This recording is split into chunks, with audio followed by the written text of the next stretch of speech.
I was reading this book, and this might be a decent note to wrap up on. I don't know if it perfectly applies to all we've been talking about, but we're talking about the pursuit of happiness, what constitutes happiness for Bill Clinton, and how he keeps amusing himself by having to break the law, apparently. But it was trying to determine if quality of life has really improved since ancient Greece, or if there has been, quote-unquote, any progress in humanity. Because the Greeks, with fucking Plato and their structures and their plays and the fucking Homer, and then the Romans and all their BS, and then the Sistine Chapel and Michelangelo and Florence. How much progress have we actually made? If we measure it by happiness, and this was really profound to me, he says, no, you can't say we've made any progress because men will find any excuse to be miserable.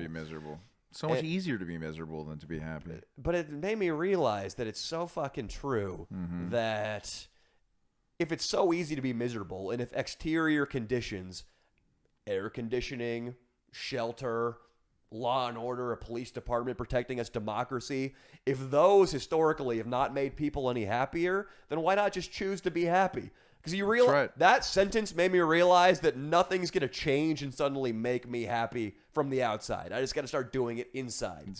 I got to be completely content to shut off my Instagram, give up chase and tail, and just hang out with my girlfriend. I got to be content to not worry about how many views are my YouTube videos getting, how much money am I making. I have to be satisfied writing the jokes, studying the comedy, hanging out with my buddy Leo on the podcast. That's right, baby.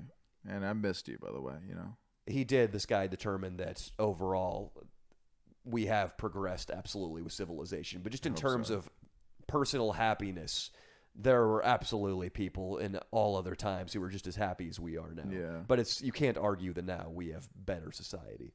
Yeah. I think better civilizations than the Greeks and the Romans. We have to. Just merely because I feel like the war has gone to a place where there doesn't need to be as much death, and not, just recently. Pacifist Leo showed up on the show. Just recently. Yeah. But I hate the fact that we've lost. I mean, people have died just to look right to that camera and give an anti-war message right now, Leo. No, there's not gonna be any anti-war messages, man. I'm in the best country in the world, probably. Well. Yeah, some would argue not, but I still think it is because of, You got war. Danny and Austin in this room. You better say it's the the best war, country. Baby. Yeah, fuck yeah. It's the best, man. And I'm still happy to be here, and I still think LA is awesome. Although some people are saying it's going to shit. Dude, it's getting a little gnarly. Joe Rogan's moving out. The amount of homeless people in the last I've lived here my whole life, dude. This is out of control. Yeah. It's 80,000. It's a whole town. It's a whole town. Yeah, it's... Not only that, I've seen and heard more people getting robbed or cars, being broken into than I ever have in the history. I don't know. How do you feel about that? Have you seen? You're from Burbank, born and raised, right? No, I mean Central. Bakersfield. Valley. Yeah. You're living in Burbank. Yeah. Central Valley. So I don't know. Bakersfield has probably always kind of been. No, I mean I think it kind of is similar to what Danny was saying, that happiness hasn't really changed or hasn't really improved, but I think happiness could only have gone down because we have access to the knowledge of how everyone in the world is living and everything that's going on, whereas back then you only know what's happening around you. But what was happening around you was some guy was raping your wife while his crony held a spear to your throat. Right. During certain periods, sure. And it depends on your influence level, not if you're some lord. Unless there was a revolution and you got your head cut off. Jesus. There were plenty of them, so. But...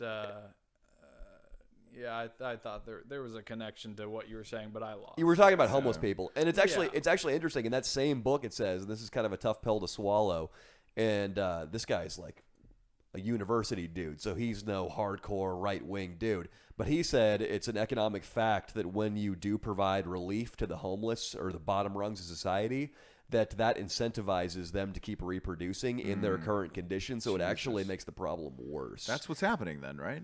I don't know. Dude, I'm not a Venice, LA City player. He just said historically that's a trend that plays out. Dude, in Venice, I'm seeing kids in strollers and their parents are like, I saw one was smoking weed, but the other one was lighting either a meth or a crack pipe. How old was the kid? The fucking a toddler in a stroller. What? In a stroller. A toddler was smoking meth? No. The woman that was taking care of this child in a stroller. And one of our friends, I can talk to you about it this after, but his Talk about him now. Dude, fucking Brooks, bro. His chick. That dude, was real hard to get at him. I mean, if you think it's okay. What was Brooks' chick? Dude, no, we probably shouldn't talk about this. Well, okay, that's serious. Yeah. But yeah, it's but I'm telling you, man, the world it's getting dark, and Venice is dark, but fuck. It's been the darkest I've seen it. But yeah. It's pretty bad. And one of the things that Joey Diaz keeps talking about, ex-felon Joey Diaz, is that the cops have been defanged. They're afraid to do anything right now. Right now is that might be what's going on in many ways. It's part of it for sure. Yeah, there's video of like people just going nuts, like on Hollywood and Highland doing like donuts in the middle of the night and just like cutting off the street and shit.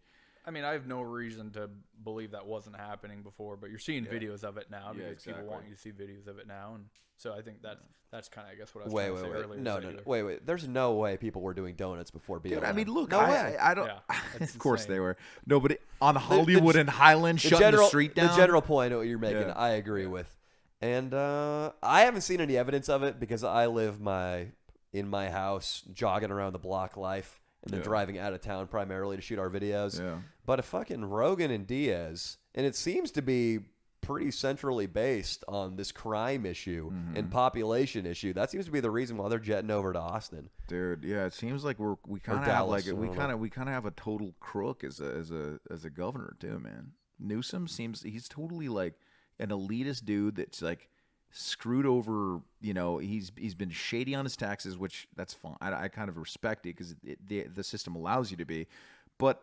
he's keeping us wearing masks everywhere, and he signed a $1 billion mask contract just before he requires everybody to wear masks for a fucking 2 months longer. You know what I mean? And now we're getting these cases.